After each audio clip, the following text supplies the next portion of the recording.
Udaipur files पर Delhi high court में सुनवाई शुरू हो गई है। फिल्म के रिलीज को रोकने की मांग को लेकर दायर याचिका पर दिल्ली हाईकोर्ट में सुनवाई शुरू। चीफ जस्टिस जीके उपाध्याय और जस्टिस तुषार राव गंडेला की बेंच कर रही सुनवाई याचिका में केंद्र की समिति के फैसलों को दी गई है चुनौती। समिति ने कुछ कर्ज के साथ फिल्म की रिलीज को दी थी अनुमति। जमीयत उलेमा हिंद के अध्यक्ष और आरोपी मोहम्मद जावेद की ये याचिका है। तो देखिए, कुछ कर्ज के साथ फिल्म की रिलीज को अनुमति दे दी गई है। बड़ी खबर इस वक्त आपको हम दे रहे हैं। देखिए, उदयपुर फाइल्स पर दिल्ली हाईकोर्ट में सुनवाई हुई है। रिलीज पर रोक लगाने की मांग और इस पूरे मामले पर सुनवाई हो रही है याचिका पर। लेकिन कुछ पार्ट्स डिलीट करने के बाद, हटा देने के बाद इस फिल्म को रिलीज करने की बात कही गई है, रिलीज की अनुमति दी गई है। तो आपको बता दें, जहां फिल्म पहले रिलीज होने वाली थी और फिल्म पर रोक लग गई थी क्योंकि इसमें कुछ ऐसे दृश्य दिखाए गए हैं जिससे साफ तौर पर लोगों का ये कहना है कि लोगों की भावनाओं को आहत करता है। शंकर आनंद संवाददाता दिल्ली से हमारे साथ इस वक्त फोन लाइन पे हैं। शंकर, क्या अपडेट है आपके पास ये उदयपुर फाइल्स को लेकर? देखिए, इस वक्त में दिल्ली हाईकोर्ट में उदयपुर फाइल्स फिल्म को लेकर जो दायर याचिका है उस मामले पर अभी सुनवाई चल रही है। और उदयपुर फाइल्स को लेकर जिस तरह से दिल्ली हाईकोर्ट में सुनवाई शुरू हुई है, हालांकि देखा जाए तो पिछले कुछ समय पहले इस मामले पर सुप्रीम कोर्ट में सुनवाई चल रही थी, लेकिन सुप्रीम कोर्ट के द्वारा कहा गया था कि इस मामले में आप दिल्ली हाईकोर्ट जाएं। और दिल्ली हाईकोर्ट में जिस तरह से याचिका दायर की गई थी, तो इस मामले को लेकर 2 दिनों से इस मामले में लगातार सुनवाई चल रही है। और जिस तरह से इस मामले पर जो कई याचिकाएं दायर की गई थी, तो उसमें कुछ याचिकाएं इस फिल्म के विरोध में भी थी कि ये फिल्म को रिलीज ना किया जाए।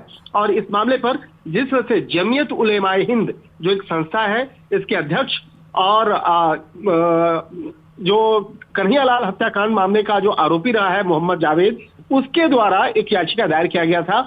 और मोहम्मद जावेद के द्वारा यह याचिका दायर करके कहा गया कि अगर इस मामले पर ट्रायल किया जाएगा और इस फिल्म को अगर रिलीज किया जाएगा तो उसका जो मामला जो कोर्ट में चल रहा है तो कहीं कहीं वो प्रभावित हो सकता है। तो इस तरह की दलीलें दी गई थी। इस तरह बात को ध्यान में रखते हुए याचिका दायर किया गया था। तो उसी याचिका पर अभी कोर्ट के अंदर में दलील दी जा रही है। और जिस तरह से हालांकि इस मामले में याचिका में केंद्र की समिति के फैसले को जिस तरह से चुनौती दी गई है, तो केंद्र की जो समिति है, जो फिल्म जो समिति होता है, उसको उससे जुड़े हुए मामलों पर जिस तरह से चुनौती दिया गया है इस याचिका के माध्यम से, तो चीफ जस्टिस जो है दिल्ली हाईकोर्ट के डीके उपाध्याय और जस्टिस तुषार राव गंडेला की जो बेंच है इस मामले में सुनवाई कर रही है। इस वक्त में सुनवाई चल रही है। तो निश्चित तौर पर अब देखना लाजमी होगा कि आज की सुनवाई के दौरान में क्या महत्वपूर्ण फैसला कोर्ट के द्वारा लिया जाएगा। लेकिन क्या लग रहा है, कुछ पार्ट्स के साथ फिल्म की रिलीज को अनुमति दी थी, क्या ये आज बरकरार रह सकता है आगे? देखिए, सुप्रीम कोर्ट में तो इस फिल्म पर प्रतिबंध लगाने का कोई ऐसा फैसला नहीं लिया था, यानी कि कहीं कहीं फिल्म निर्माताओं को एक बड़ी राहत मिली थी।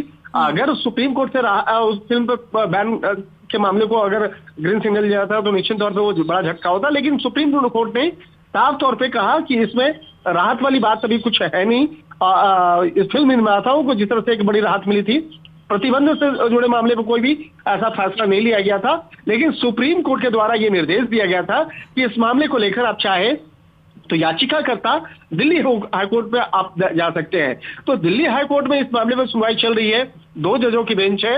तो अब देखना लाजमी होगा कि जिस तरह से तमाम दलीलों को कोर्ट के सामने रखा जा रहा है और उन तमाम धाराओं के बारे में जिक्र किया जा रहा है कि जिस तरह से यहाँ पर इस फिल्म की रिलीज करना है या नहीं करना है, उससे संबंधित। ठीक है शंकर, आपसे अपडेट लेते रहेंगे। फिलहाल आपका बहुत धन्यवाद तमाम जानकारी देने के लिए। प्रताप